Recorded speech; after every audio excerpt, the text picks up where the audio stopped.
Sir வணக்கம். வணக்கம். தேசிய ஜனநாயக கூட்டணியில பாஜக, பாமக, அமமுக கட்சிகளுக்கு தொகுதி பங்கீடு அப்படிங்கிறது இறுதி செய்யப்பட்டு எடப்பாடி பழனிசாமி அவர்கள் அறிவிச்சிருக்காங்க.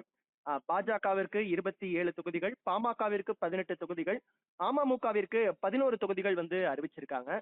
இந்த கூட்டணி தொகுதி பங்கீடை எப்படி பாக்குறீங்க சார்? இல்ல, உள்ளபடியே இது அண்ணா திராவிட முன்னேற்ற கழகத்தினுடைய கரம் ஓங்கி இருக்கு அப்படின்னு தான் நான் பாக்குறேன். ஏன்னா தொடர்ச்சியாக டெல்லிக்கு பல முறை சென்று வந்தார் எடப்பாடி பழனிசாமி அவர்கள். சரியாக சொல்ல போனா கிட்டத்தட்ட 3 முறை சென்றதாக நினைவு. அது மட்டும் இல்லாம அன்புமணி அவர்கள், டிடிவி தினகரன் அவர்கள் என்று தொடர்ச்சியாக டெல்லிக்கு சென்று வந்தார். இதையெல்லாம் பார்க்கிற பொழுது பாஜகவுக்கு கூடுதல் தொகுதிகள் கொடுக்கிற அபாயம் இருப்பது போன்று ஒரு தோற்றம் தந்தது.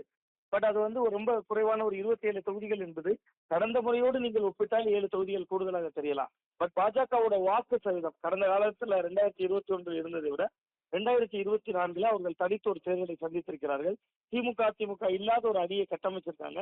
அந்த அணியாக ஒரு 18% ஓட்டு எடுத்திருக்காங்க. பாஜக மட்டும் 11% ஓட்டு இதுல எடுத்திருக்கு. அப்படியான சூழலையும் 27 தொகுதிகளுக்குள் அடக்கியிருக்கிறார் எடப்பாடி பழனிசாமி அவர்கள். ஒன்று. இன்னொன்று, திமுக காங்கிரஸ் கட்சிக்கு ஒதுக்கிய இடங்களுடைய எண்ணிக்கை 28. அதை விட ஒரு இடம் குறைவாகவும் ஒதுக்கி இருக்கிறார். சோ அதன் மூலமா இன்னொரு மெசேஜ் என்ன பாஸ் பண்றாருன்னா, தமிழ்நாடு வெர்சஸ் டெல்லி அப்படின்னு தொடர்ச்சியாக திராவிட முன்னேற்ற கழகம் ஒரு பிரச்சாரத்தை முன்னெடுத்து வந்தாங்க.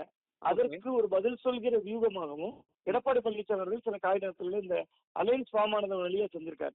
இன்னொன்னு, இந்த கூட்டணிக்கான இறுதி செய்யப்பட்ட தொகுதிகளோட எண்ணிக்கையெல்லாம் அண்ணா திராவிட முன்னேற்ற கழக அலுவலகத்துல வைத்து நடக்குது.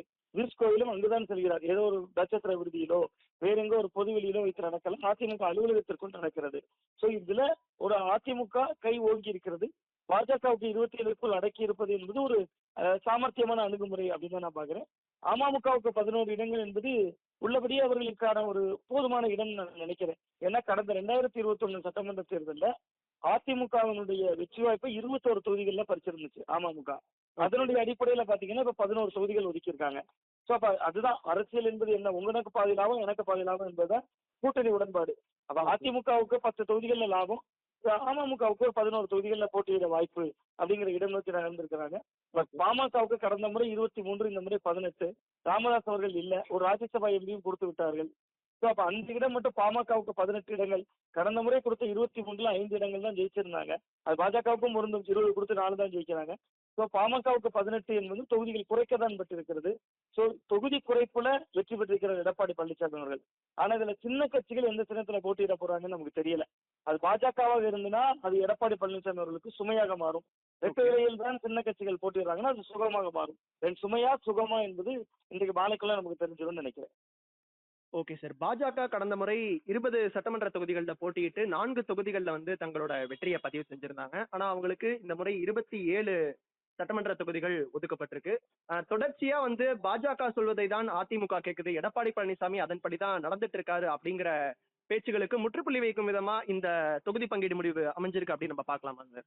ஆமா, இத முழுமையான முற்றுப்புள்ளி நான் பார்க்கல. முழுமையான முற்றுப்புள்ளி என்பது சிறிய கட்சிகளும் இரட்டை இலை சின்னத்துல போட்டியிடுற அறிவிப்பு வந்தாலும் அது முழுமையான முற்றுப்புள்ளி. இப்போதைக்கு கமா போட்டிருக்காங்கன்னு தான் நான் பாக்குறேன். அதாவது ஒரு பெரிய ஆச்சரியக்குறியும் கேள்விக்குறியுமாக இருந்த இடத்துல இருந்து ஒரு கமாவாக அவர்கள் மாறி இருக்காங்க, அவ்வளவுதான். கிட்டத்தட்ட 2 புள்ளிகள் தான். ஒன்று, அதிமுக அலுவலகத்திற்குள்ள பியூஷ் கோயல் வந்திருக்கிறார். அங்க வைத்துதான் தொகுதி பங்கீடு இறுதி செய்யப்படுது. இது அதிமுகவுடைய முன்கை.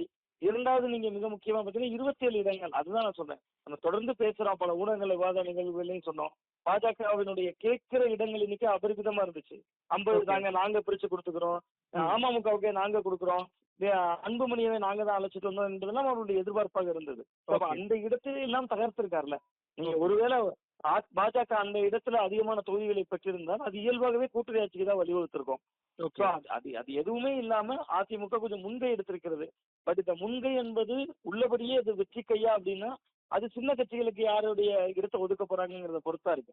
என்னுடைய கணிப்பு சின்ன கட்சிகளுக்கு மொத்தம் 10 தொகுதிகள் என்னமோ போகலாம், அதிகபட்சம் 12 தொகுதிகள் போகலாம். ஒருவேளை அப்படி 12, 13 தொகுதிகள் போயிருச்சுன்னா பாஜக சின்னத்துல கண்டஸ்ட் பண்ணாங்கன்னா பாஜகவுக்கான இடங்கள் 40,000 அபாயம் இருக்கு. அதை விட அதிமுக அந்த இடங்களை கையில் வைத்திருந்தா அதிமுக இந்த ரேஸ்ல வெற்றி பெற்றிருக்காங்க. அதாவது கூட்டணி ரேஸ்ல முதல்ல முன்பே எடுத்து வெற்றி பெற்றிருக்காங்கிறத புரிஞ்சுக்கலாம்னு பாக்குறேன். Okay sir. இப்ப அதிமுக ஒரு 160+ அப்படிங்கிற தொகுதிகளில் களம் காண்பாங்க அப்படின்னு நம்ம எதிர்பார்க்கலாமா சார்? ஆமா. என்னுடைய யூகம் குறைந்தபட்சம் 165 முதல் 168 இடங்கள் வரை அவங்க போட்டியிட வாய்ப்பு இருக்குன்னு தான் நான் பாக்குறேன். ஏன்னா இனி அவர்கள் பங்கீடு செய்து கொடுக்க வேண்டிய இடம் என்பது இப்ப நம்ம இதுவரைக்கும் அவங்க கொடுத்திருக்கிற இடமே 56 சீட்டு கொடுத்திருக்காங்க.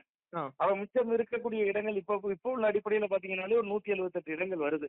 அதுல தமிழ் மாநில காங்கிரஸ் கட்சி, ஜான் பாண்டியன் அவர்களுடைய கட்சி, புதிய நீதி கட்சியா இருக்கலாம், ஐஜேகேயா இருக்கலாம், இதெல்லாம் வந்து ஒரு இடம் 2 இடங்கள் இப்படி கொடுக்கப்படக்கூடிய கட்சிகள் தான்.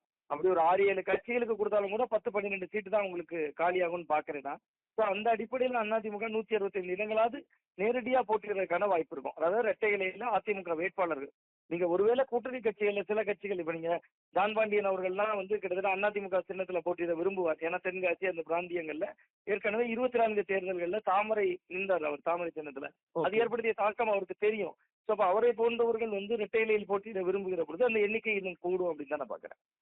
ஓகே சார், பொறுத்திருந்து பார்ப்போம் இந்த தொகுதி பங்கீடு எப்படி நிறைவடையுது அப்படிங்கிறது. உங்களுடைய நேரத்திற்கும் கருத்திற்கும் நன்றி சார். ரொம்ப நன்றி, ரொம்ப நன்றி. ஓகே சார், சுல்தான் உங்ககிட்ட ஏதோ ஒரு டேட்டா கேட்கணும்னா சார், அநேகமா அடுத்து உங்களுக்கு கால் பண்ணுவாருன்னு நினைக்கிறேன். ஆமா, எனக்கு இப்ப வெயிட்டிங்ல விழுந்துட்டு இருக்காரு. ஓகே சார், நான் பேச சொல்றேன் சார். Thank you sir.